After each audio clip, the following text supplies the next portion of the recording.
Ladies and gentlemen, welcome to the LSE for this online event. My name is Sarah Ashwin and I'm a Professor of Comparative Employment Relations here at the London School of Economics. I'm extremely pleased to welcome Michael O'Leary and Warren Valdmanis here to the LSE today. Michael was on the founding team of Bain Capital's Social Impact Fund. He has also served as an economic policy advisor in the United States Senate and on 2 presidential campaigns. Michael studied philosophy at Harvard College and earned his MBA from the Stanford Graduate School of Business. Warren leads the social impact funds that invest in the American workforce. He was previously a managing director with Bain Capital's Social Impact Funds and invested with the Bain Capital's private equity team for over a decade. Warren studied economics at Dartmouth College and earned his MBA from Harvard Business School. This evening's event will see Michael and Warren discuss their new book entitled Accountability: How Can We Save Capitalism?, which offers a blueprint for everyone to take responsibility using their economic power as consumers, as investors, as employees, and as voters. The aim is to trigger a fundamental shift away from an economy that is unethical and unfair and destructive to our environment and institutions. For those Twitter users in the audience, the hashtag for today's event is #LSE Capitalism. The online event is being recorded and will hopefully be made available as a podcast, subject to there being no technical difficulties. Fingers crossed, everybody. As usual, there will be a chance for you to put your questions to our speakers. To submit your questions, please use the Q&A feature at the bottom of your screen. Questions will be submitted to me, and I will pose as many as possible to the speakers. Please let us know your name and affiliation. We're particularly keen to hear from our students, our incoming students, and our alumni.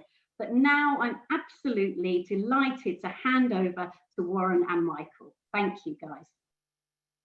Well, thank you very much, Sarah, and thank you to all of you for having us in London, at least virtually. It's a real honor to speak to the London School of Economics today.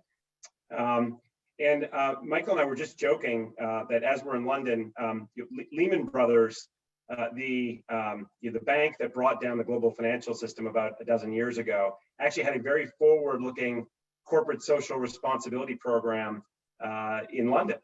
They actually did mentoring programs at a number of schools, and ironically, they actually received a posthumous honor after they had gone bankrupt and were nothing but a pile of ashes and lawsuits. They actually received a posthumous honor from a school in London for their work mentoring its children.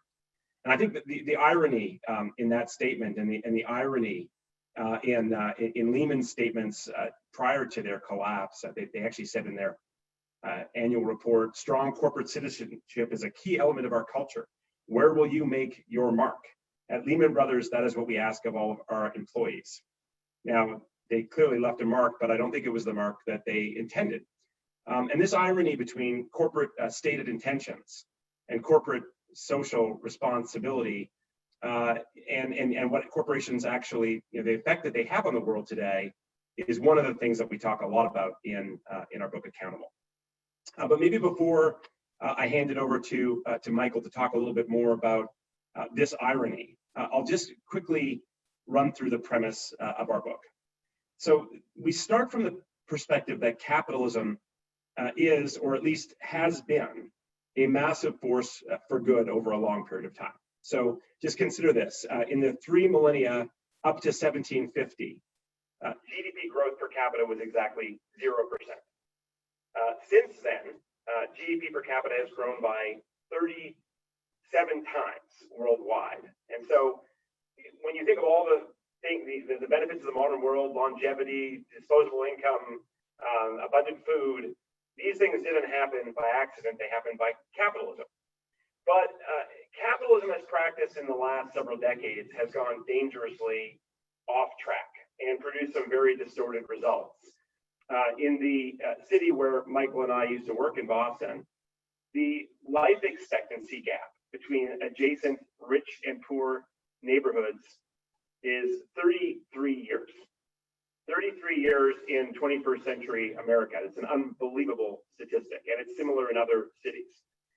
And the corporation has a lot to answer for with regards to that statistic and many others.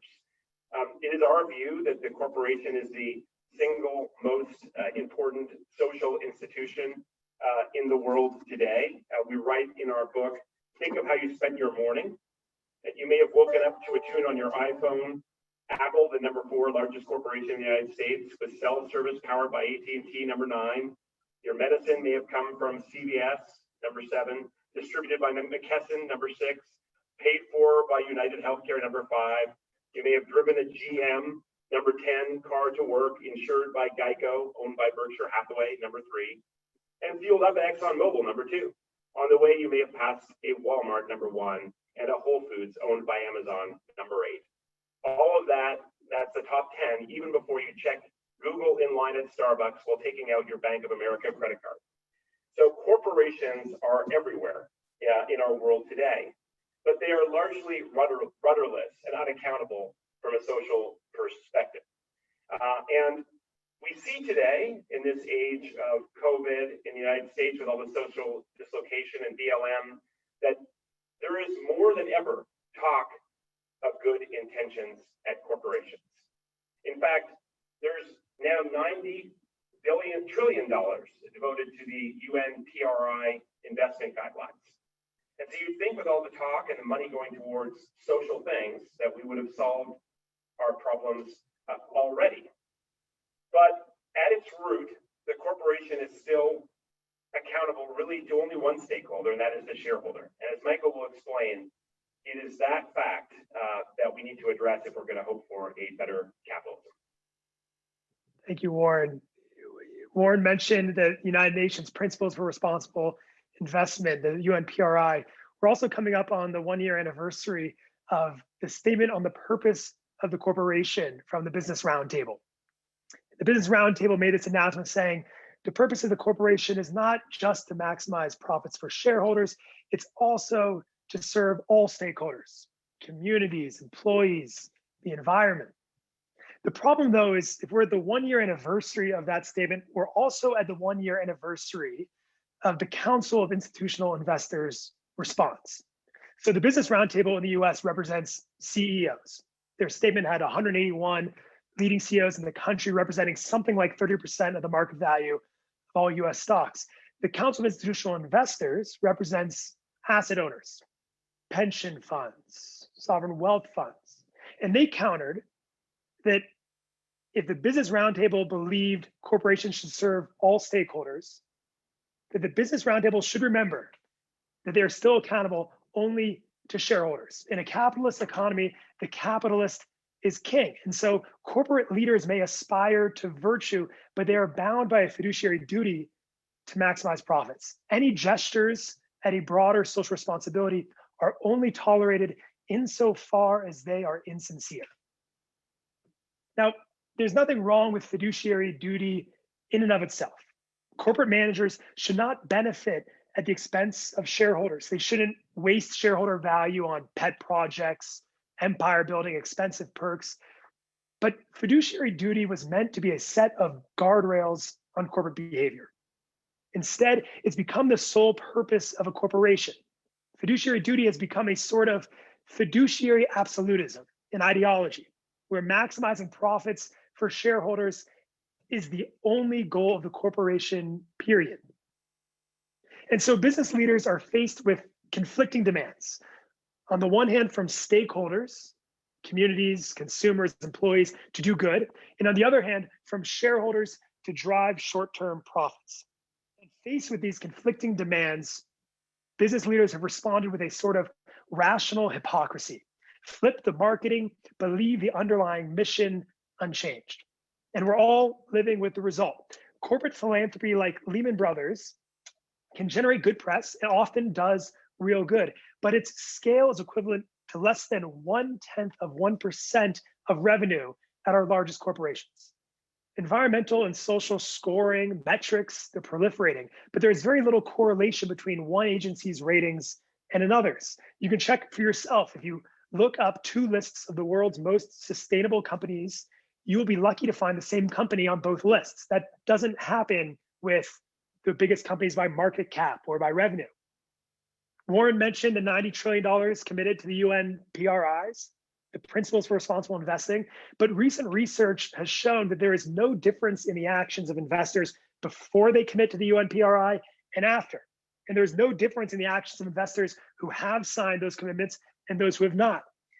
And so in the fight to fix capitalism, in the fight to save capitalism, we are winning the battle of ideas, but we are losing the war of substantive action. 9 in 10 business leaders today say that serving stakeholders beyond shareholders is important, but 96% are happy with the job they are already doing for workers, communities, consumers, or the environment. And so we are seeing evidence of stakeholder capitalism everywhere but where it matters, in the lives of actual stakeholders.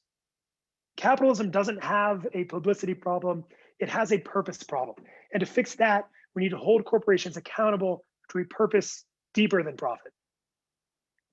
So what Michael just said can sound to some ears radical. It can sound new, but interestingly, if you actually look back at the origins of corporations, you look back to the 18th century when the corporate form really emerged, you'd see that corporations had a responsibility back then to put their purpose into their charters, the idea was that the privileges of legal liability and legal personhood were only granted by the government in exchange for corporations having some reason to exist beyond just making money for their shareholders.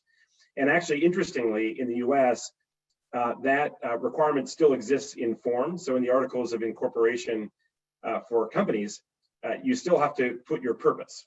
But today, most companies actually write that their purpose is to do what's legal in the state of Delaware, which isn't a particularly inspiring a purpose, and certainly not one that would have gotten by scrutiny back 250 years ago when the corporations were first being reviewed in that way. Now, as mentioned earlier, corporations are the most important social institution in the world today. We believe they organize private interests efficiently and productively. But in many ways, they're like powerful cars without steering wheels. And steering wheels once were meant to be, charters were once meant to be the steering wheels. But today, the purpose of most companies rarely extends beyond banal mission statements, or actually even mission statement generators online that you can use to pick a mission statement for your company. Now, this is getting noticed by workers. So a survey of 12,000 white-collar workers in the US noted that 50% of them felt no affiliation with their company's mission or reason for existing. 50% of workers in the US also say that they are disengaged in their work. In fact, 13%, that's 1 in 8 workers, is so disengaged, so disaffected by how they're treated, they actively work against the interests of the companies that employ them. That's a roughly $500 billion drag on the US economy. And I can assure you, there's a ton of opportunity in addressing worker disengagement. In fact, that's what I'm doing now. I'm working in a social impact fund that is focused on activating workers. But I think corporations are beginning to notice that this is an issue. Corporations continue to talk as if employees were their greatest asset, although it's still something that employees still only show up on the income statement. They don't show up on the balance sheet as an asset. So on the one hand, corporations talk in a certain way about employees, but when they're trying to meet their quarterly numbers, they act in a very different way. Nonetheless, there is evidence mounting out there. You see reports frequently and articles in the news saying that ESG, environmental, social, and governance standards, companies that are advanced on those dimensions have better performance over time. And I think Michael and I would agree with that. Our direct experience as early impact investors is that you actually can drive more valuable companies by thinking about stakeholders in new ways and by looking at companies in a longer term perspective. Nonetheless, there remains this tension between what corporations say they want to do and what stakeholders demand of them, and what corporations actually do when they're trying to meet the demands of particularly short-term oriented stakeholders who are staring at next quarter's profits. And so, but we firmly believe, and the reason why we wrote Accountable is that, as these recent employee and consumer protests have shown, business leaders ignore these trends at their peril. And if we want to save capitalism, capitalists are going to have to do a much better job themselves. It's not enough, though, just to put a new purpose into the charter, which is what we've seen some companies do, like the French food giant Danone, saying help through food for as many people as possible is now the purpose for that corporation around which all of their activities come. But what we need to make that purpose a reality in more companies are new and better ways to hold them accountable. And so let's get tactical for a second and talk about metrics. Over the last 30 years, we've seen immense growth in corporate responsibility reporting. If you look at the top 250 corporations in the world, 30 years ago, 20% of them had some sort of corporate responsibility reporting. Today, it's nearly universal. However, much of this data is self-reported and bespoke. It's unstandardized, it's difficult to aggregate, even in cases where it should be obvious, like carbon emissions.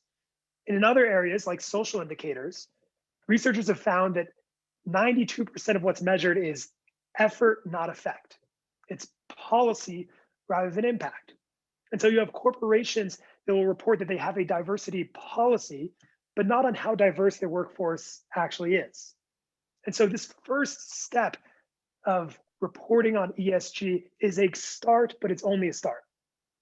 To hold corporations accountable to a purpose deeper than profit will require expanded metrics by which to judge them.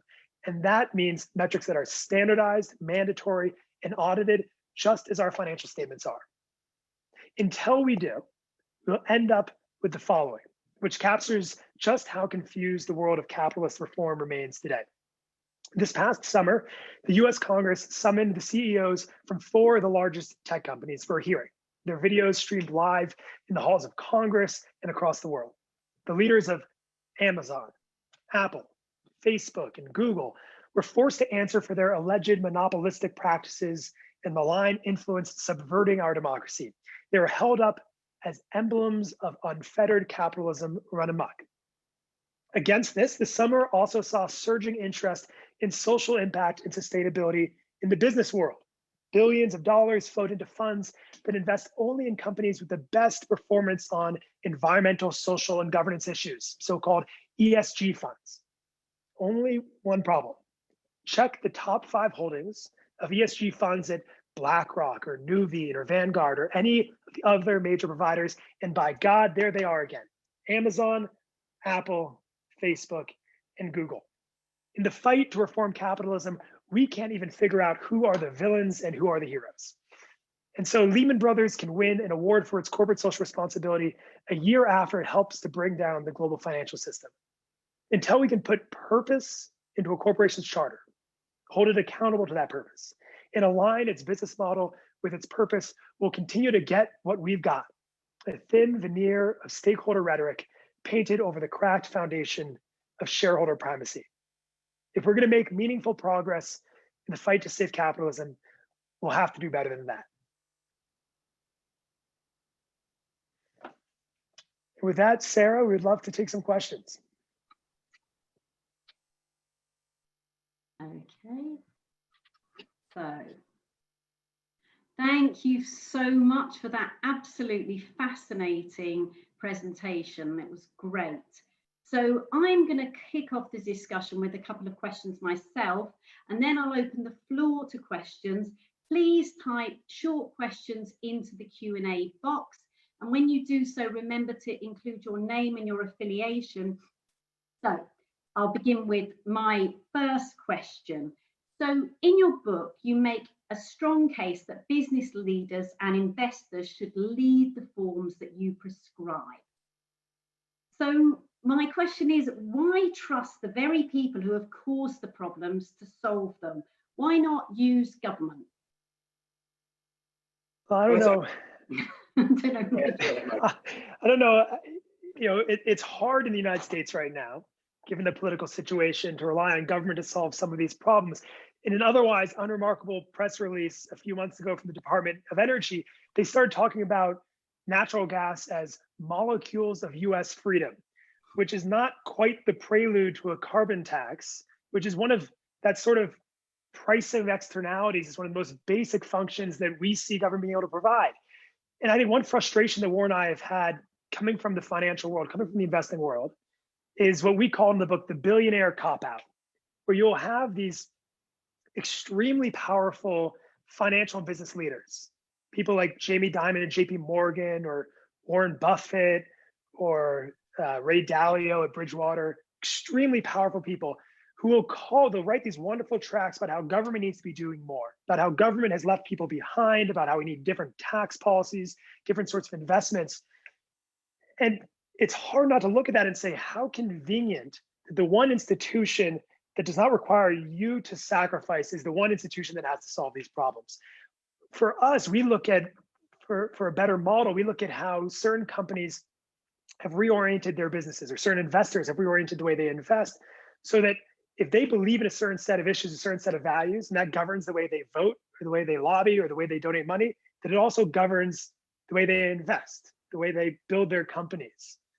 And so, you know, we look at someone like Warren Buffett, who cares deeply about the world, about society, about the environment. He's pledged to donate 99% of all his income, but he doesn't believe that corporations are the right realm to be attacking these issues. I think both Warren and I would look at this and say, the problems we're facing are so great. Of course, we need government to be doing more in many ways. We can get into the specifics on that. We list a lot of it in the book, but it's not enough to lean on government. Everyone in every aspect of their lives, including the economic, needs to be focused on what they can be doing more. Well, I just say that if, Sarah, to the extent that we have a system where everyone believes it's government's job and it's corporations' job to try to outfox government, and you have this sort of cat and mouse game that is constantly being played, certainly in the US, you end up with really, corporations are usually one step ahead. So look at the example of CEO pay, which is something we talk about a lot. So the ratio of average CEO to average worker pay in the 60s was 20-1. It's now 300-1. And guess what's happened in intervening years? There's been attempts to regulate CEO pay by forcing people to disclose it.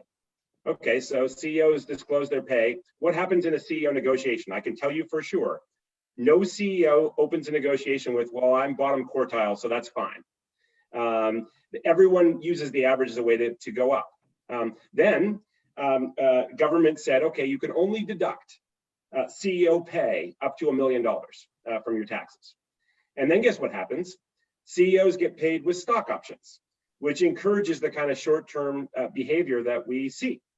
And it does nothing to curb the underlying problem. And so I think we need to move from a world where government tries to regulate corporations and corporations operate as close to the line as they possibly can, to one in which corporations actually take responsibility as well. Yeah, thank you. That's great. So I've got another question before I hand over to the audience, which comes from the other direction. So many people in the business world worry about the trade-off between doing good and doing well. How do you know that focusing on society and the environment is not going to come at the expense of investors? It's a great question. And I can tell you, Sarah, as an impact investor, when you go off and talk to somebody out there in the world, you're either seen as a wolf in sheep's clothing or a sheep among wolves. No one believes that you can have a profit and a value focus and a social focus at the same time. They always assume you're faking it on one dimension or the other. And I think that comes from this view of sort of single variable optimization. This idea that there's no way to walk and chew gum. You have to just focus on driving profits, and that's the only thing you can do. And if you don't focus on that solely, you're never going to build a valuable company. I think that's just dead wrong. In fact, I know it's dead wrong because You can't, no board member, no CEO just tries to maximize enterprise value. That's what they wake up every morning thinking about. To do it properly, you have to actually think about lots and lots of things. Just like when you raise your family, you're not optimizing on any one dimension. You're actually trying to balance many dimensions. And so I think there's just a misunderstanding out there, this whole single variable thing, which I think dates back to Milton Friedman's article 50 years ago, almost exactly 50 years ago, 50 years in 3 days ago, when he said the social responsibility of businesses to increase its profit. I think that was one of the most pernicious ideas that has really led us to where we are today. If you go back to when Friedman was writing that article, we were speaking a little bit about this before we came on. 85% of the market value of the S&P 500 was in physical assets listed on the balance sheet. Today, that ratio is flipped, and so now 15% of the value in the S&P 500 is in physical assets, but 85% is intangible. And the way you maximize intangible assets is exactly as Warren described. It's in how do you motivate, attract, retain the best talent. It's how do you build trust and goodwill with your customers, good relationships with regulators, with your suppliers. And if you're focused on those intangibles, then this idea that you can best motivate people by telling them your work every day, the sole purpose of your job, the sole purpose of this corporation is to maximize profits for some shareholder you have never met. That is not the way you build prosperous companies today. And I think that's why you see in Silicon Valley in the US, but even in old corporations that have been around for 100, 150 years, like Unilever, like Danone, that they're trying to build themselves around a deeper purpose than profit, not at the expense of profit. When Danone put in their mission statement, in their charter, help through food to as many people as possible, they weren't saying, and that's going to come at the expense of shareholders. They're saying, and we think that by doing that, we'll be able to build the most prosperous company over the long term. But the last example I'll give is CVS, which is a pharmacy chain in the US. They were trying to reposition, become more of a health-focused brand. So not just a convenience store where you can pick up your medication, but really focused on health. And as part of that, they realized that they can't be focused on health and get the trust of their consumers if they're also selling cigarettes behind the counter. But they were selling a lot of cigarettes, billions of dollars of cigarettes a year. And so it came at a real short-term cost to stop selling. I think merchandise sales fell by 8% in the quarter. They stopped selling cigarettes. But when they had their eye on the horizon of what will create the most prosperous company over the long term, and therefore what's in the best interest of our shareholders over the long term, it required taking little hits like that so they could reposition the brand around a deeper purpose that attracts customers and employees alike. Thank you. That's really interesting answers there. Right, now I've got a question from the audience. So this is Nikhil Shenoy, hope I pronounced your name correctly, who's on our very own MSc in Management of Information Systems and Digital Information in my Department of Management. So the question is, how does one hold large corporations responsible for their actions, considering that such large companies have enormous lobbying powers with governments the world over? Great question. It's a great question. And one big area you're seeing right now in the US, shareholders have the right to put forward proposals in the shareholder meeting that we voted on. And one big area that we've seen some shareholder actions around things like climate or gender pay parity. In the US, we have what's called say on pay, and so shareholders can vote on executive compensation packages each year. One big area you're starting to see is on lobbying disclosure, because hypothetically, these corporations are lobbying on the behalf, in the best interest of shareholders, and yet they don't even tell shareholders what it is they're lobbying about. And so we're starting to see shareholders who, I think it's, in some ways, we've misdrawn the battle lines of capitalism, where one way we often tell the story is that since Milton Friedman's article, shareholders have won at the expense of stakeholders. And one thing that framing misses is the median shareholder in America, and I'm sure it's similar in the UK, the median shareholder in America is something like 60 years old, 50 years old, with $60,000 in a retirement account. Their best interests are not served by the sorts of malign lobbying that you're describing in the question. And so I think what we're starting to see is these institutional investors take responsibility, push corporations to actually disclose things like lobbying, and actually work in the best interest of shareholders, of mom and pop retail investors. My favorite example recently being Rio Tinto, big mining company, has come under a ton of fire recently because they in Australia, in the process of building a new iron mine, destroyed a 40,000-year-old Aboriginal site. And what's remarkable of the story is that there was not just protests from the citizens of Australia or even from the government, but it was investors who went into an uproar. The board of directors initially said, we'll dock the CEO's bonus this year. We're not going to give them his full bonus this year. And the shareholders said that is not enough. This is an incredible breach of trust. And the result has been, because of that shareholder revolt, the CEO has lost his job. His two top deputies who are overseeing this have lost their jobs.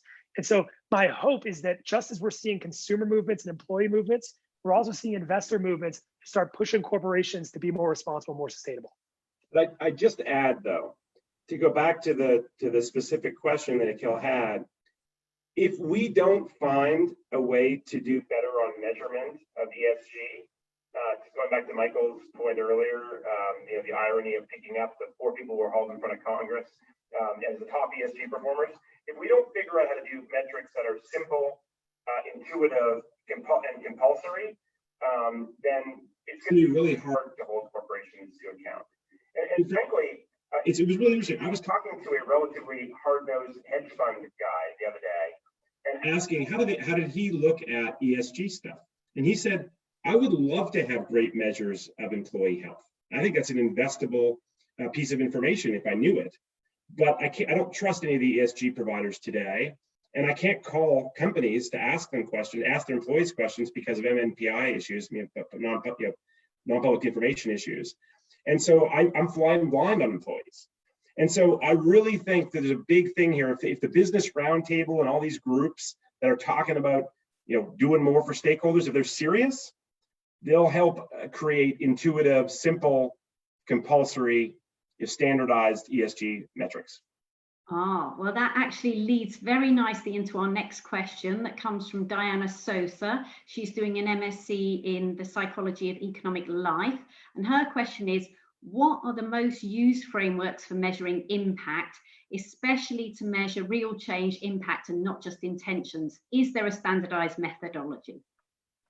Well, unfortunately, Diana, there isn't a standardized methodology. There are lots of projects going on in different places. One of the more prominent ones in the U.S. is called SASB, the Sustainable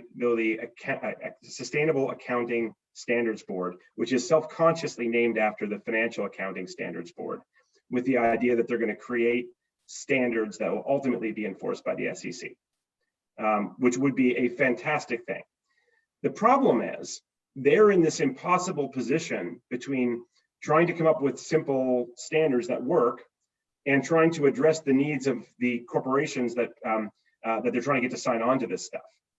And the result has been a proliferation of different standards depending on what you opt into, which industry you opt into. And so there's this super complicated a system that they've adopted in trying to attract people in, because every company says, I'm different, I need my own standards.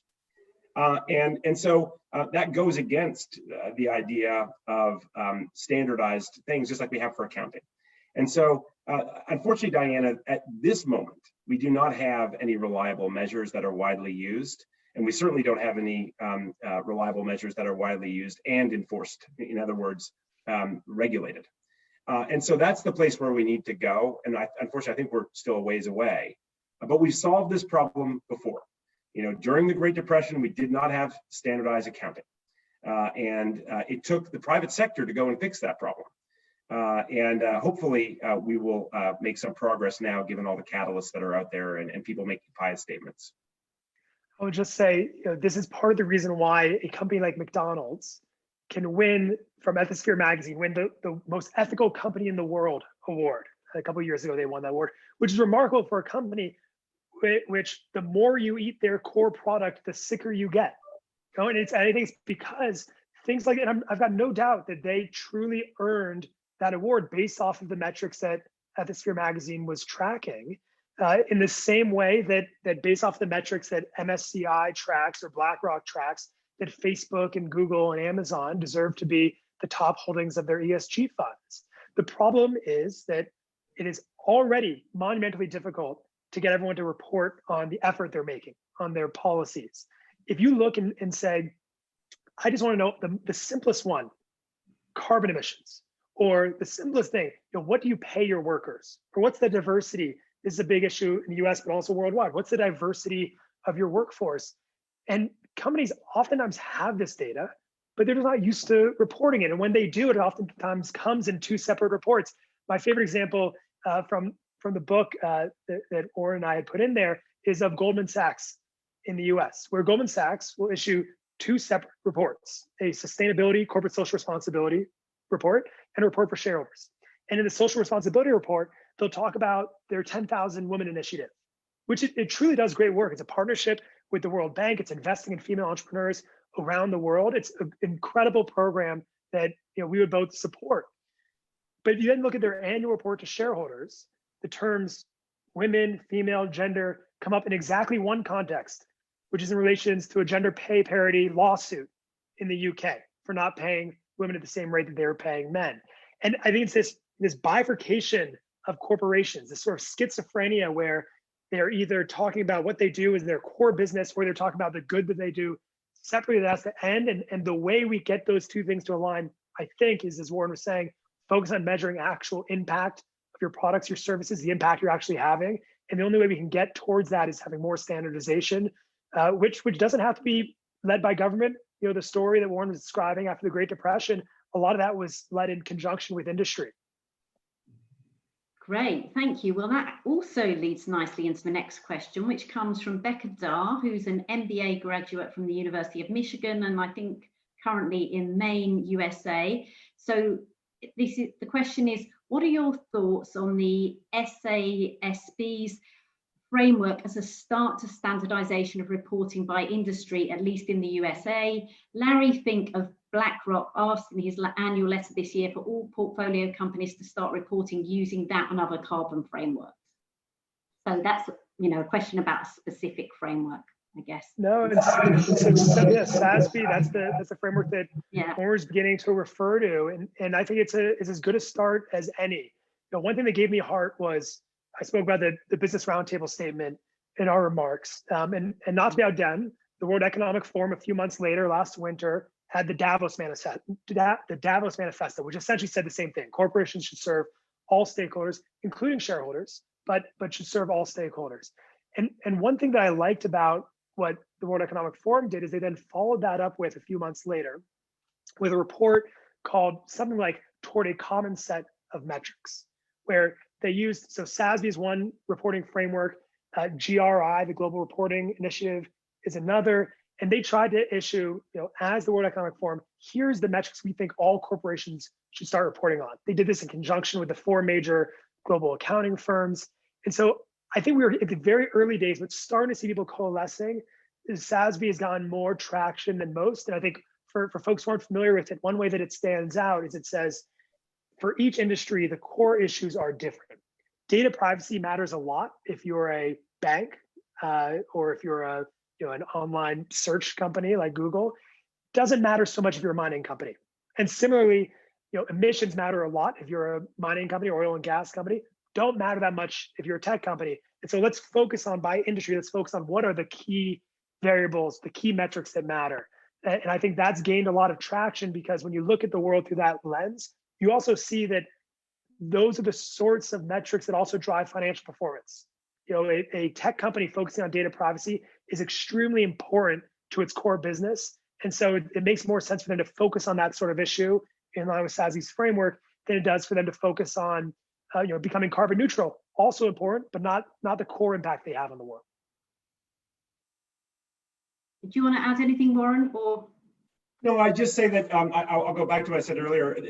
The tension there, of course, is if each company, if we're trying to figure out materiality for each company, you risk kind of creating a system that's fairly complicated. And the truth is, one of the things that we've learned as we've studied these ESG issues is there really are only 3 or 4 or 5 critical issues. Climate is clearly one of them. Workers is clearly one of them. And there may be one or two more. But there is no reason in my mind why every company shouldn't report on its own workforce's health.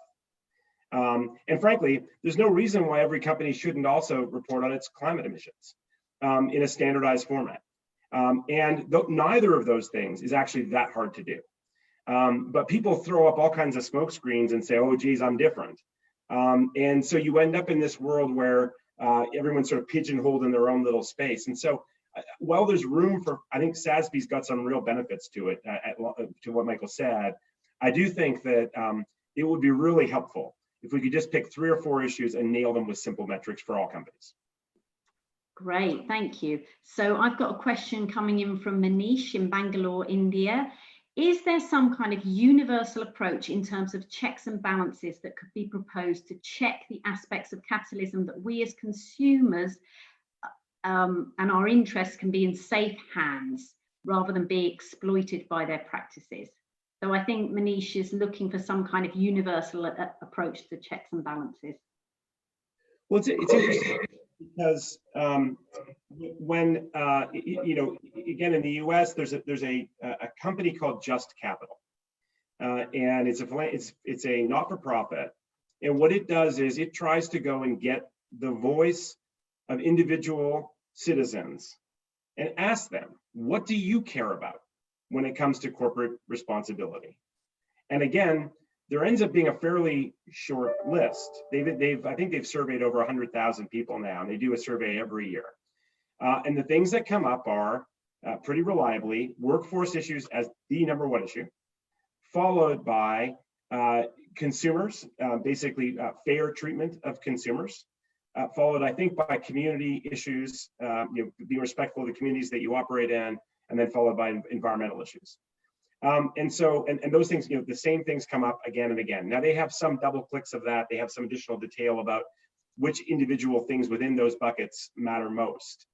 And so when we talk about creating standardized ESG metrics, at least when I talk about that, what I mean is trying to get companies to report on those issues. And the reason why reporting is so important is because it matters less where companies are today than what trajectory they're on. And frankly, the only way you can actually truly know what it means to invest in your workforce is to have a reliable measure and then go and compare how that measure moves to things like productivity, to things like cost of capital, to things like all the other things that businesses care about and shareholders should care about, long-term oriented shareholders. And so the starting point has to be some stake in the ground on metrics. What we're doing in my new business is we're focusing on workers, and we're trying to go really deep just on that one issue so that we can understand the linkages between enlightened practices, the creation of good jobs, and driving long-term value at companies. Because there's clearly a relationship, but it's poorly understood. And we feel like we can add a lot by going and implementing those kinds of enlightened practices at our portfolio companies. Now, I want to bring up, we were talking about consumers. For a moment, I want to come back to a question you'd asked early on, Sarah, about how do you know that caring about the environment or caring about society is not coming out of the pocket of shareholders? And I think one thing that Warren and I really focus on in the book is that there's this question, is there a trade-off between doing well and doing good? We as consumers, as employees, as voters, we get to set the parameters on what successful strategy looks like. And with something like fair trade, for instance, or organic, when consumers decide that organic is important, that means that it is more profitable for companies to focus on organic foods than non-organic, with the best evidence being that the biggest organic retailer in America today is not Whole Foods, but is Walmart. These big box stores. And it's Walmart because Walmart realized that they can charge a little bit more for organic. Consumers are willing to spend a little bit more for that label. And I think the consumer trend you see across generations, one interesting thing about writing this book, as co-authors, I'm kind of a median millennial, right in the middle of the millennial generation. Warren's in Gen X. And you can see, as you look across generations, you can see how views on these issues change. As a good example, you ask folks, are environmental and social factors important in investing? If you ask baby boomers, maybe 3 out of 10, 4 out of 10 might say it's important. though they'll often think of it in terms of, this means not buying tobacco, or they'll think of it in terms of, oh, I might lose a little money, but it's worth it for my morality or something. But as you go down to younger and younger generations, once you get down to millennials and Gen Z, it's near unanimous that, of course, sustainability is important. And part of this, I think, is due to the success of the divestment movement, which we have a whole chapter on the divestment movement, whether or not divestment really is the most effective way to fight climate change. But what is done extremely effectively is it has brought to the fore of an entire generation's mindset the idea that you express your values in how you invest. And there's no escaping that. And so going back to the question, I think it's up to us as retail investors, as employees, as consumers, as voters to set what the parameters of business strategy looks like. And in some ways, while we can hope for better laws, better trade agreements that govern a lot of this, it's also falling on us as employees and as consumers to help dictate what sorts of strategies are successful. Well, it's interesting, Michael. It was nice of him to refer to me as Gen X here. He normally calls me a middle-aged reactionary because I think in Michael's view, it was my generation that caused the problem, and his that has to clean it up. Which I think there's a fair point. But if you if you play the game of extremes, imagine if you're Gazprom in Russia. Is it really in your enlightened self-interest to have very strong environmental practices? Probably not, because neither government nor consumers nor investors are likely to punish you. But if Gazprom is operating in the United States or in the UK or somewhere else in Europe, we as citizens have the right to penalize them for those behaviors, not just through government, but through if you're a worker there. Workers in the UK and in North America are increasingly having a much louder voice when they see things in their companies they don't like. Consumers have a much louder voice today than they've had in a long time. And investors, both I think Michael and I are evidence that there's a growing group of investors that care about social issues and thinking long term, by the way, and not just social issues, but also thinking long term, that are helping to shape the terms of competition, which I think is critical. Great. Well, I've got another question from Chandra Roxanne, who's doing an MSc in Economy, Risk and Society here at LSE. She comes from, or he or she comes from Connecticut in the USA. So the question is, what are a few tangible examples of capitalism functioning in a socially conscious manner? What would that transition entail? So I think a few tangible examples for Chandra. Yeah, absolutely. Well, as a fellow Connecticut resident, hello. My favorite example, maybe from the book, is the example of Earnin, which is a tech company based out in San Francisco. And it's my favorite example because it's so counterintuitive. Earnin is trying to be a socially responsible payday lender. Let's sink in for a second. Payday lending in the US is highly regulated state by state because it has been such a malicious influence in so many people's lives.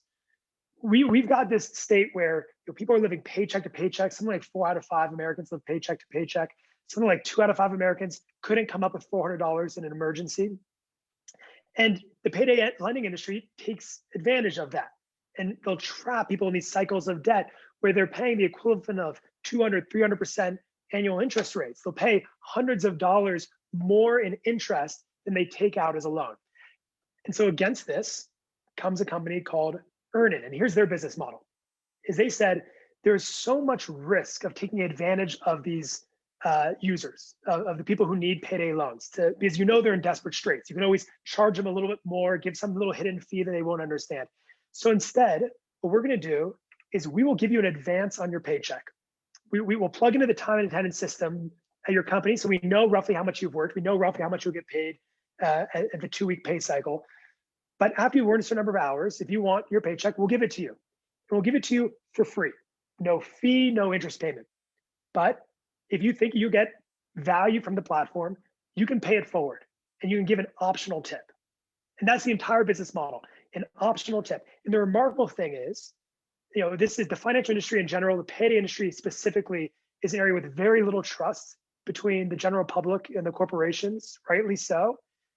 And here comes a business model built entirely on trust, where they put all of their faith into the consumers to make their business model work. And they're rewarded in exchange. 80% of users tip. They tip something like 3, 4, 5% on average. And as a result, Earn has been able to raise something like $100, $200 million in capital from top tier Silicon Valley VCs as hopefully this big disrupting force in the payday lending industry. An industry that I should add has been unsuccessfully regulated across states in the US for almost the entire history of the US and across the world for millennia, and trying to cap interest rates. So I think that's one tangible example, but there are others. And another one, Warren, I don't know if you want to talk about the sustainable strip mine. My favorite example is we start the very first chapter of the book with a socially responsible strip mine. So that's another one you can let sink in. If you travel in the impact investment circles, that is guaranteed to generate at least some puzzled looks. But what's interesting about this particular business, family owned, passed down through many generations, and their view is we are part of a community that we are going to be living in for a long, long time. We want to hand this business down. And so our practices in terms of workers, in terms of environmental sustainability, will be second to none. For example, when they shuttered a site a few years back, they won all kinds of awards, in competition with companies much bigger than themselves for restoring the site to a state of nature. And the CEO's refrain on that is, I hunt in these forests, I fish in these waters. This is where I want my kids to play. This is where my neighbors and employees work, live and recreate. And so this is just thinking longer term. And by the way, the mineral they mine called kyanite, if you drive a Tesla, if you drive any car, you are dependent on what this mine produces. So the world needs this strip mine. But if the world needs a strip mine like this, it should be run by people like this. And that example, I think, is one that gives me heart because I think that it shows that responsible principles can be applied to just about any business. Yeah, and why is it that if you poll people, 3 out of 4 people trust the local shopkeeper, but only 1 out of 4 people trust large corporations? And I think it's because of principles like that the locally owned small businesses, they don't think of externalities in the same way. If they pollute the river, it's their river that they pollute. If they hire or fire workers, it's their neighbors or their neighbors' kids that they are hiring or firing. And so, you go back to this concept of the invisible hand, Adam Smith's Wealth of Nations. Adam Smith was writing at a time when nearly all economic activity was happening in small local shops. The economy looked local, simple in some ways compared to the global financial capitalism we have today. We think the way to get back there is not by destroying big companies, but by putting purpose back into them and making that the through line that kind of reconnects corporations to their deeper purpose. Perfect. Okay, I've got 2 questions now from Paul McAllister, who is President Global Leaders in Unity and Evolvement, USA. So the first one is whether there's a tendency for some industries to be more value-oriented than others. And the second one is, how can not-for-profit organizations partner with corporations to save capitalism? Well, that's good questions, Paul. On the first one, are some industries more likely to be virtuous than others? It's funny because there's a reason why Facebook, Amazon, Google, why these companies rise to the top of ESG ratings, and that's because these companies are enormously profitable and have the cash to invest in things like environmental sustainability and lots of nice benefits and lots of nice perks for their workers. And so often you'll hear folks in other parts of the economy say, well, I don't have that luxury. And so I think today it certainly is the case that the more profitable and the more tech oriented a company is, the more likely they are to be socially responsible. But the thing that I've learned over now several years of investing in responsible businesses is that the principles of thinking a little longer term apply to just about every business that I can think of. And the interesting thing is, Too many businesses start with strategy as their starting point. But to go back to our comments on charters and mission statements, purpose is really the capstone of what a company's North Star should be.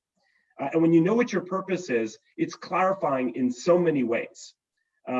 The effort behind crafting a true mission statement, not going online and getting a mission statement generator, but actually figuring out what you really want to put into your charter when you do that work is hard work.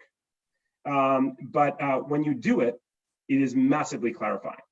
And it informs everything that you do afterwards, and it makes you into just a much better company. I might take a slightly different angle on the Google Facebook one, which is I think another reason why you see them kind of at the forefront of many of these movements is because they are in an absolute war for talent, for engineers. There's this big dearth of computer science majors and engineers in the US. They're in a war for talent. And so one of the reasons why they have such nice perks at their home offices, but also why they take the lead on a lot of these issues around social responsibility and sustainability is because that's what employees are demanding. There's a good example in Boston, where we both used to work, of the online furniture retailer Wayfair, where Wayfair had sold something like $100,000 of bed frames to border detention centers in the US. So the centers that were holding legal migrants for processing. And once the employees found this out, they were horrified. They're horrified, and they staged this huge walkout. It's a massive amount of horrible publicity for Wayfair. And the CEO said, "Oh well, this is an issue for politics. This isn't. We're just a company. We sell to any legal buyer. This isn't. We're trying to stay out of the political question." And that is increasingly an untenable position. As Warren said in our remarks, business leaders ignore these issues at their peril. So I think one thing you're seeing now is what industries, what companies are adapting faster. It's those ones that are beholden to stakeholder groups that are demanding it. Right. Well, I think we've got time for one more question before we sadly have to wrap up. So that question's coming from Philana Grant, who is a graduate in international economics relations from the American University and currently a data analyst consultant. So, is there a need to create better incentive structure to achieve corporate environmental social responsibility, or will creative destruction render many of these corporations extinct? So I think it's, I don't know whether the question means a legal incentive structure, but I'll leave it to you guys to interpret Philana's intentions. No, it's a great question. And I think one way when people talk about the ways in which these long-term correlational studies, they'll say, if you look back over the last 30 years and you try and correlate social and environmental performance against financial performance, and you see in most cases a positive relationship, that the companies that score better on ESG ratings or rankings also tend to do better financially over time. There's a correlation there. And people are trying to identify what is the mechanism that connects those two things. Why is it that corporations that care more tend to do more over the long term? And I think people tend to focus on things like regulation, that if you take two identical companies today, and one is reliant on energy sources that release a lot of carbon and one is not, that there's a huge risk to investing in that first one, because if a carbon tax were to be enacted under a Biden administration, for example, that company will suddenly have a huge liability. And there's not a 100% chance that liability, but there is some significant chance the liability is coming. So people tend to focus on regulation as a mechanism. But I think the great point in this question is that there's also the risk of technological disruption. Where I look at, I'd gone to Stanford Business School. I know a lot of entrepreneurs. Entrepreneurs are focused on areas where they can both create a successful business model, but also disrupt companies that are doing harm for the world. And so I think you're on notice, if you're in a corporation that is destroying value for the environment or for stakeholders, that there are hungry entrepreneurs and VCs and impact investors out there who are going to be trying to unseat you, not through the long arm of government, by creating a better, more profitable product. And I just add to that we're seeing now that companies are getting better at going on offense with regards to these issues. And I think there are real efforts, and across the economy now, for people to make real investments in workers, make real investments in figuring out how you can not only be more socially responsible, more environmentally responsible, but how you can show that to your suppliers and to your customers. And so I think that there's a real opportunity to go on offense, and I think people are doing that. And so I feel like there's a lot of reason for hope. I also feel like it's really important that at this moment in time, at this big inflection point, I think in the history of capitalism, that we notch up some lasting gains. That we really we don't leave this sort of COVID period and this period of dislocation without comprehensive measurement, I think, as a start, and without more corporations expressing their purpose more clearly. And so I think it's happening, but I wish it were happening a little bit quicker. And I just like to close by saying, we've quoted Adam Smith a couple of times here, and I think everyone loves to talk about Adam Smith's invisible hand. But before he wrote the Wealth of Nations, he wrote The Theory of Moral Sentiments. And one of his statements in that book was, "The wise and virtuous man is at all times willing that his own private interest should be sacrificed to the public interest." And so Adam Smith, the so-called father of modern capitalism, very much had a social-minded agenda. And I think at the end of all of this, you have to ask yourself the question, what sort of a world do you want to participate in building?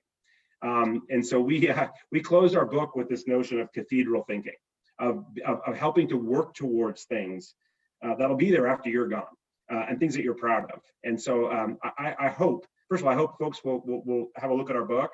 And I really enjoyed the debate. But at least I hope some among you, it sounds like many of you are already doing this, will think in that sort of cathedral timeframe as we, I think, are learning to do ourselves. Well, thank you so much, Warren and Michael, for an absolutely fascinating hour listening to you. It was wonderful. We really enjoyed it. Thank you to our audience members for joining us. Thank you for the absolutely great questions. And just a reminder that the details of the book Accountable can be found on the event listing. Thanks again for joining us for this event.